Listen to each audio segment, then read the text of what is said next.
Okay, so today I wanted to talk about Mob Psycho 100.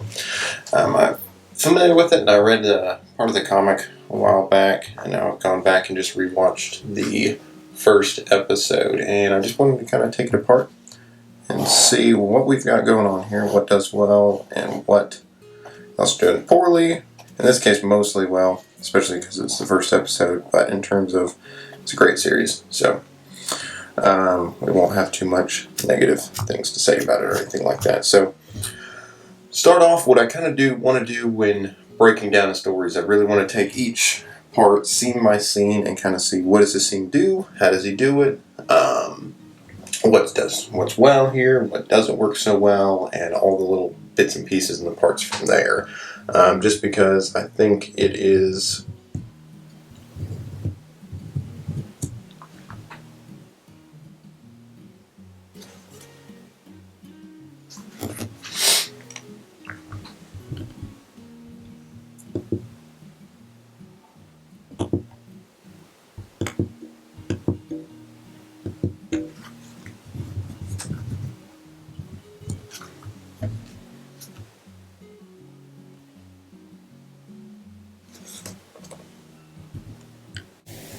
okay, today I wanted to talk about Mob Psycho 100. It's a Japanese comic, manga, anime, and all that. I'm somewhat familiar with it before I watched the first episode, which was yesterday, and I was just wanting to do a story breakdown and see what exactly is going on, what the author does well, what he does poorly, how he does it, and kind of how he sets up everything, just because I really want to break it down to the bare bone basic building blocks, as it were, to try and see what he does well, because I think that's a really neat trick and fun thing to do, for especially when it comes to really good stories.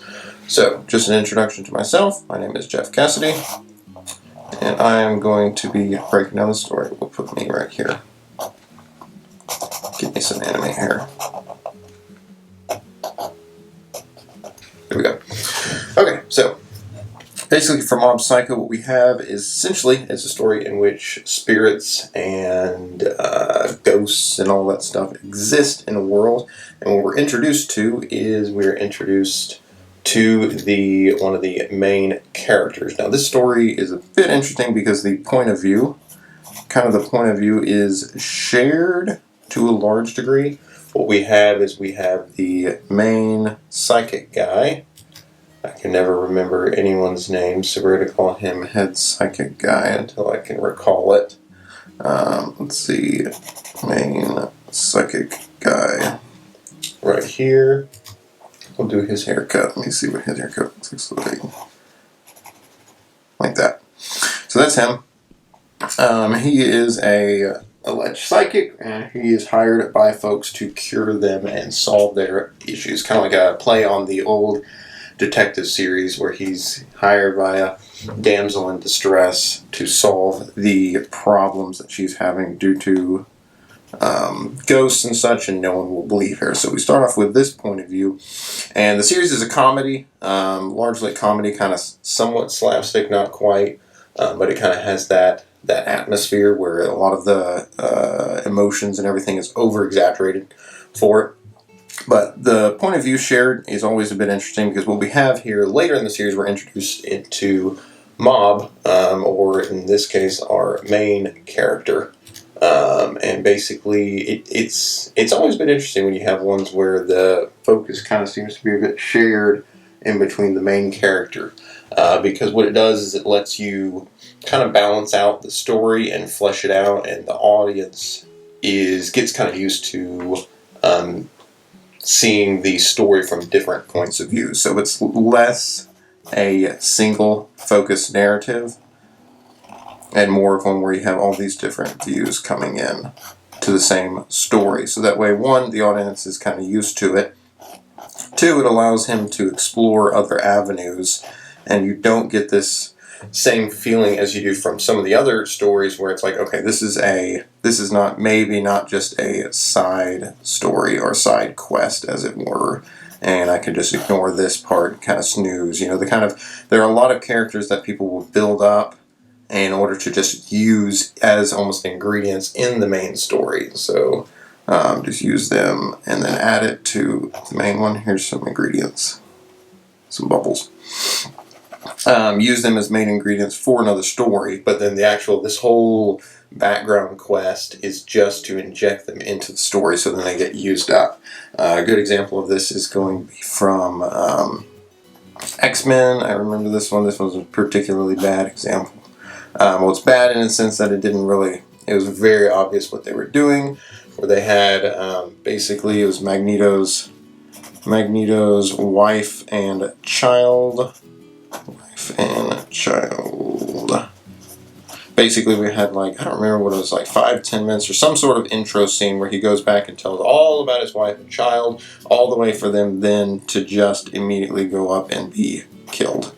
Animes do this a whole lot, where the second you start seeing, for this it was mainly just a push to then motivate him along the main story. So basically the characters, they didn't really exist independent of anything, and they were just more or less to be used by this and just thrown into the main story. So, and in this one they were killed, and then he gets mad, and you have this pretty, it's a good moment, because despite the fact for how obvious it was a good scene, and the fact that it got your emotions running, you wanted revenge, which is what the story and the authors wanted you to feel. So you wanted revenge. So when Magneto then goes on a killing spree and has this cool scene, then you understand that it's kind of justified, in quotes, basically emotionally justified, which is the main axiom we're working with here.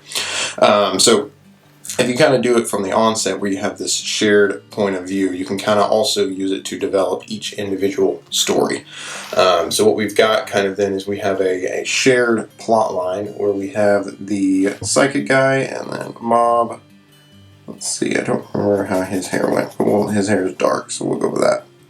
And they team up together in order to go solve crimes. Now, of course, this guy, the head psychic, basically, is complete fraud, and this is where some of the decent portion of the comedic aspects and kind of this whole charade comes from. Because while he is the quote-unquote mentor, and in the mentor position, as in he's an adult, he has more, supposedly you would hope he'd had more knowledge about everything going on in the world, at least in terms of psychics and stuff, because this is his business, but that is not the case. He doesn't really know much at all, and he found Mob, who can actually fight these ghosts, and he ends up doing all the work. So what we're introduced then is we have the damsel in distress lady who comes in. She's kind of got a sad looking face. There's some jokes that they make about it, and then let's see. There we go. There she is. Perfect. So she needs help taking care of a ghost, and so what we're set up with is we can immediately tell that the mentor is a fraud, and so we have this kind of balance where we're not really, at least in the initial part, we're not really aligned or setting our sights on anyone to be the main character, because there is this kind of idea, at least when you're watching stories, you're kind of searching for who to identify with. And what this will let you do is basically you're kind of looking for someone to tie yourself to guide you through the story. Guide yourself through the story from there. And so, because that is just kind of what we naturally do when you're looking at a story, whether fiction or nonfiction, you'll naturally do this. You're looking for the good guy. This is the reason why when you're younger in history, you may have asked like me, who's the good guy? Who is the person that I'm supposed to align with, and who will make me feel good by the end of the story? Because you don't want to align with a bad guy. Because if you align with the bad guy and he does something horrible, you feel horrible. It goes kind of to this idea, the way I imagine it is for the main character. If we have a main character here, we'll go over here. Main character here, and let's say they are walking, we'll go up this direction. Audience has a tendency to put themselves, at least I put themselves right, 2 feet back and 1 step to the left, kind of like the bodyguard position. And this is where you're at as the audience. And that says audience. And so what we're doing is we're basically watching over his shoulder what the main character does. What happens to him, it happens to us, and there's this kind of symbiotic relationship that goes on, which is the reason why, people like different types of stories. Some people like thrillers, where, the main character gets put in like really stressful, really dangerous situation. Horror ones where, bad stuff happens to the main characters, because normally the main character doesn't get chopped up and put into, a refrigerator or something. But in horror movies, that happens because different people want to have different relationships with it. Rom-coms, people want to, live through the main character. So what they're going to do is they're going to want to find, who's the girl, who's the guy in that situation, and figure out so that they can know who to tie their emotional hopes and dreams onto, because we want to. We want to get invested in a character, and then what's going to happen is stresses and drama and conflict is going to happen to that character, and that basically kind of builds the building blocks for the story. So we're going to have this here. So what we're looking at here is, right now we don't really identify with anyone. I would say in the initial part of the story we really don't identify with anyone, because we have the lady, we have her boyfriend, who's honestly he makes the most sense, but he's set up in a way that we don't really care for him. Because the interesting part is, on the initial setup, it is interesting because the main psychic guy, let's see, there's him, there's his hair at least, he is a complete charlatan, and we can immediately tell, but for some reason we take his side, because this is the interesting thing, is there's always kind of a given that you would kind of take his side rather than the boyfriend and the lady. This is kind of one side, and he's over here doing his. He's trying to run his business, selling fraudulent psychic services. But she does need help. And so the boyfriend goes along with it. But the interesting thing is, why do we take his side rather than hers? And there's a key aspect in storytelling that's kind of the supremacy of the first story basically told, which is whoever story you're introduced first really comes through and sticks, and you kind of see it from their perspective first. And I think that's kind of in play here to some degree. I think the other main thing is because it's kind of funny, and both of these characters are ugly, which means we don't really want to identify with them. They don't really have too much else. This guy's at least funny, and so I believe the humor aspect of it is kind of what draws us to see everything. And of course we're introduced to his perspective from the onset, and so we're kind of drawn into his point of view, and we take his side, which is important in these stories, because you never want to introduce a main character and then a side character and then the audience to then side with the side character, especially if you don't intend it to happen. So that's why it kind of goes back to this whole idea of, what is the audience, how are they viewing your story, basically. What's the point of view that they're looking at? We'll make this some glasses with eyeballs, I guess, for point of view. Just because you want to make sure that you're in the right, what they're looking at, how they're feeling, and what you're building to, because you're going to take this viewpoint in the moment and we're going to build on it, just like in Psycho. We're going to take this whole situation with these characters and we're going to build on it and move it and use it to move the story through from here. So yeah, one example where I think the author didn't really have a good idea of where the audience was in terms of his character. And this does kind of vary, because you'll have some people who just hate your character for X reason, because it's something of their past or something behind, they have in their life. You can't, but in a majority, we're talking about a majority here. It was the Bartimaeus trilogy. I remember I just could not stand the main character, and there was a girl character who I thought was amazing, and I think she's eventually supposed to be the hero, because the hero, in a sense, because even though it's told from, I don't think the main character's name is Bartimaeus, it's the demon who's Bartimaeus, but even though he's supposed to be the main character, she ends up being the hero because she's way more righteous and everything than him. And I just ended up disliking the series because I wanted it to be about her instead of him, and it just didn't work for a number of reasons, I don't think. But this works from here. So this kind of the main character. The head detective guy ends up going, and we have the scene where they encounter the ghost, the scary ghost, and we'll draw him here. There we go. Scary. All right, there we go. So they encounter the scary ghost, and then head detective guy has to call in mob to come in and destroy it. And basically, the whole point of the scene is to show even more so that he is completely useless in terms of his psychic ability, but he's really funny, and he kind of takes this mentor role, and you kind of get the idea where you get his role in the story, where Bob comes in and basically destroys the ghost and kind of just saves the day, and the ghost goes away, and the lady's happy, and they all get paid, and he gets paid pittance because his mentor guy is kind of a shyster. But this is kind of the introduction, so we're getting a scene, and now we kind of finally introduce and kind of encounter the main character, basically, from here. And we end up following Mob home and follow him the rest of his school life. So we kind of get the first introduction to our MC, our main character here. And this is kind of the interesting aspect with it, because what we have is, so what I like to call, he's a powerful character on the intro, which is always, I always find those interesting to do, because usually you have, I call them P minus characters. These are your Harry Potters, Luke Skywalkers,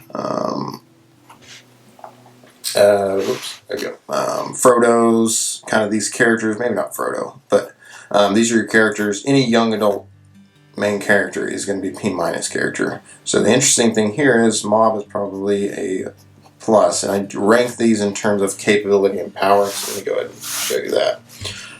So we've got, let's go over here. We've got here, we've got P minus.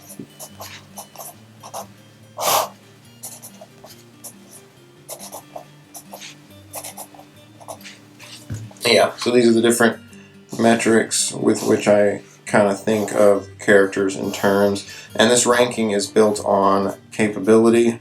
Oops. And their ability to impact will or what they want, basically. So Frodo wants to throw the ring into Mordor. You know, what does he have that gives him that ability? In terms of that, versus it's always in relation to other characters, because no character exists in a vacuum. This is in relation to other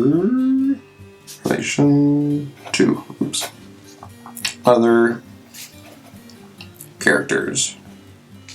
In relation to other characters. So basically it's how powerful is Frodo versus Gandalf versus Aragorn versus any of these other stories, and you kind of get this idea of where Frodo's abilities. So, you know, you get this idea that if it was Aragorn versus to orcs versus, instead of, you know, Frodo versus to orcs. And you kind of have this idea for what would happen, even though I think specifically that scene never exactly happens in that way.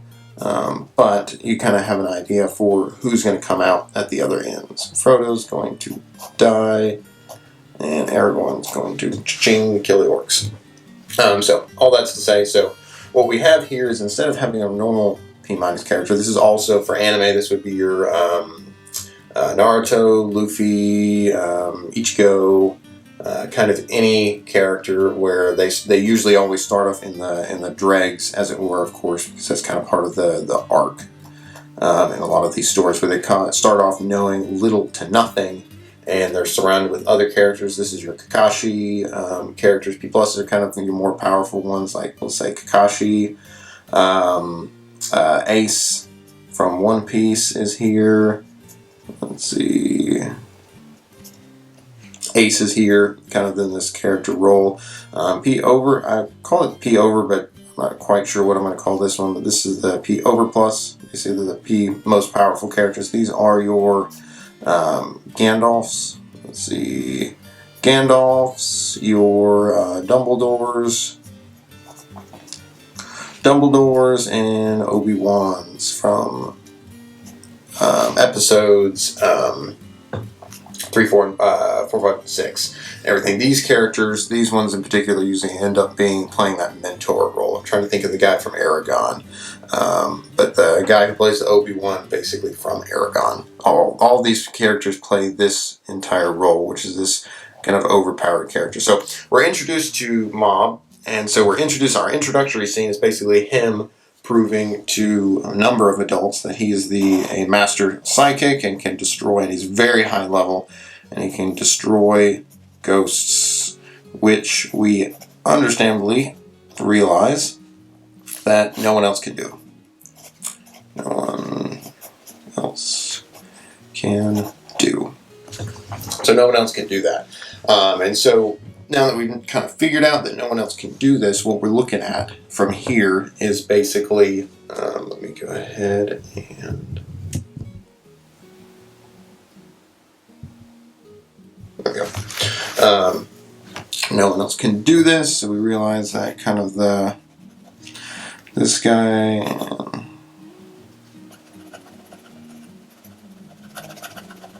so we got Mob and his psychic mentor.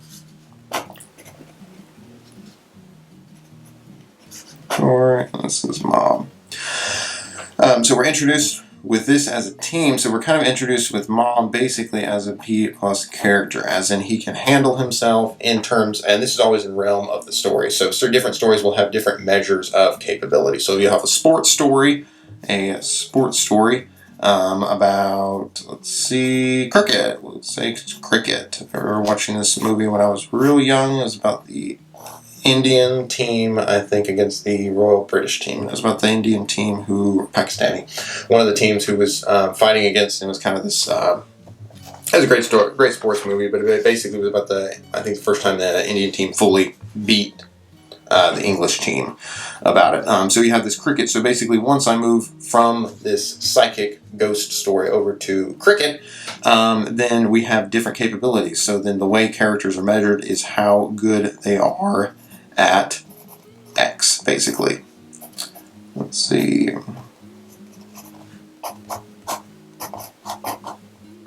At X. And X in this case can be fighting ghosts. One Piece, it can be how good you are at a pirate, and Naruto, it can be how much of a ninja you are. Basically, and kind of this all is relative to the story that we've set up. So Mob definitely captures the power in this aspect as far as it goes. So immediately we kind of realize the dynamic that these two characters has, which is while Mob is completely way more powerful than his mentor, he's not the brightest, which is okay. He's not the smartest, which is fine just because he is young and his mentor is an adult. So we kind of get this dynamic going. But immediately what this does for the story in this instance, because remember we're looking back to the audience. What is the audience seeing and feeling after this? So from here, anytime you encounter a main character who really knows what they're doing, usually it's a certain degree of comfort. So it's like, okay, that means that I can align myself with this main character and I'm not going to unduly suffer. Because whenever you tie yourself to a main character, their reactions become kind of by default, they kind of fall to your actions. So what you've got is, you don't want to tie yourself to a main character and get really invested in them and they do something really horrible, because then that makes you feel terrible. Bad, or in the most popular and modern variation of this is cringe, and the one that I think everyone would know is the one from The Office, where Michael's Tots, or whatever it is, where basically he goes and tells a bunch of kids that he promised he was going to pay college for, that he's not actually going to pay it, and then GG, bye, and then kind of just leaves at that point. And so basically what's happened here is, we're identifying with Michael because he's a known character. We've seen his story introduced into the scene. He goes into a classroom full of hopeful kids who are so excited that they're going to be able to, have their college fund paid for because he promised to do all this stuff. And then he's just like, yeah, I'm not doing that. I'm out. In typical Michael Michael fashion. So basically what we typically want to do is, as most audience members, you typically want to avoid that. And so the reason why this works is because you get invested in the character and then this happens. They kind of lure you in over here. And to be fair, this is not the worst thing. Now, if Michael had turned into like a serial killer or something and murdered all the kids, then suddenly it would, break the story obviously from there, and that would kind of pull you out of it. But let's say if you could pull it into the story where it was a darker tale, and it doesn't have to be Michael, it can just be any character, basically at that point. Any character at that point pulls you in and then does something horrible from there. You then have to figure out what you're doing. You almost feel betrayed, basically, at this point, because I've aligned myself, I'm invested in your story, and you did something horrible. Hopefully it's at least justified, maybe, and you can hopefully pretend or tell yourself that it's justified, or the story gives you enough to believe that it is justified from here. So either way, that's kind of doesn't apply directly to this story, but from here what we've got is we've got Mob and his mentor, and we're basically going and seeing Mob go through his normal day-to-day life at school, and this is the other interesting part of the story. Let's see, what's it? Home life, school, home life, and we'll add the club here. But it's interesting because he is so overly powerful as a character here in the ghost realm. And once again, it always turns in how good are they at X relative to the story. So in this ghost aspect of it, he is absolutely amazing. He's going to be the greatest psychic fighter ever for it. But when we get to these other aspects, he is just your regular kind of kid. He's just your regular kid. He likes a girl. He's not good at sports. Doesn't have friends. Doesn't really have friends. Home life, his older brother, his mom, he's basically, his older brother looks after him. There's a scene at the dinner table where basically the mom's like, hey, don't do this. If you bend any more spoons accidentally, you're going to have to start paying for it. And his older brother and his dad, there's a swoopy dad. His dad basically take his side and they're looking after him. So what you do now instead of having this thing where we have some child prodigy, basically ghost fighter who has essentially everything going for him at this point, but then we have this balance that comes in. So over here on one end we have his power as a ghost. We'll put this as a box. And then we have his social skills, his social life over here.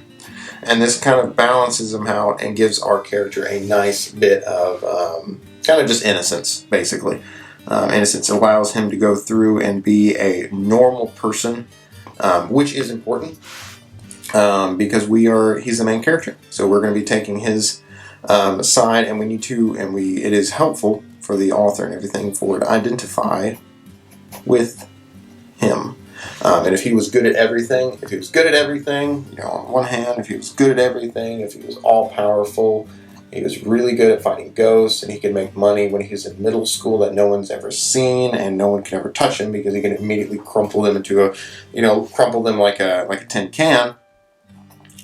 He's basically overpowered, which you can make a story like that work. That's not the story that we're telling here, but it would be really hard to identify with him because it's kind of like identifying with somebody who's really handsome, who's really rich, who's really charming and really charismatic, and they're just your average teenager. And everyone goes, I feel like my teenage years was slightly different from that.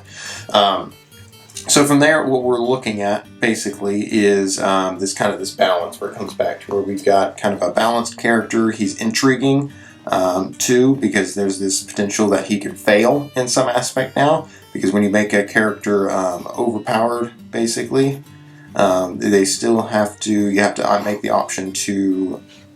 How are they going to fail, basically? If he's not going to lose to any ghost, what else can he lose in? He can lose in social situations, and family, work, other these things.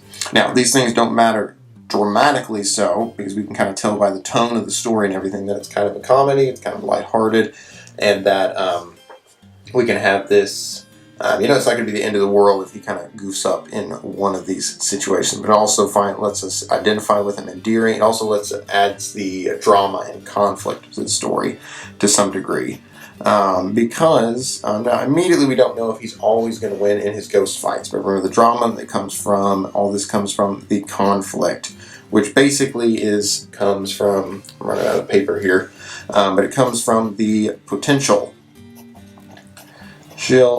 to fail. And this is where the conflict comes from. And this is where this plays into this whole, where's my comfort? This comfort option back here, basically. Because you've got something that, oops, lost my battery there for my camera. But anyway, so that's where it comes from, this feeling of comfort. So we have this comfort feeling in fighting ghosts and everything else, but then we can have the same drama aspect in it when it comes to the other aspects of his life. So it comes to this potential to fail, because he could fail. Now, the fact is the story does a good job of continually hyping up the ghosts and everything, so there's always this, like, is it going to happen? Is it going to happen now? Is he going to lose now or anything? Or at least in the first episode, where we're at now, he doesn't. He continually fights a few different ghosts, and he kind of defeats them from here to here. So we have Ghost, and then we have basically the butt chin ghost from here.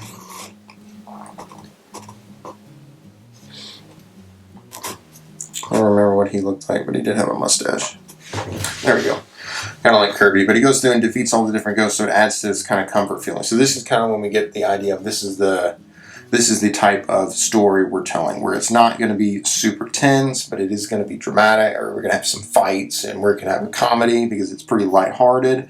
How are we getting this lighthearted feeling achievement? Why is it, we're aiming at it. Now, it's pretty, usually most people have enough sense to go, okay, so I'm going for a lighthearted story.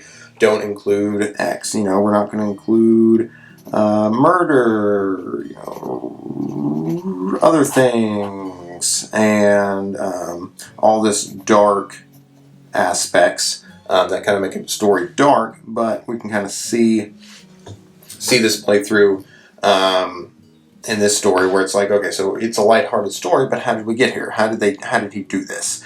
Because what you often will find is that for most audiences and most casual viewers are basically looking at a story, and there's a thing called a samskar. I think that's what it's called, but it's an Indian thing. But it's a ball of undigested emotions. And I like this in terms of the image there, where basically this is kind of where most audience members are going to be from.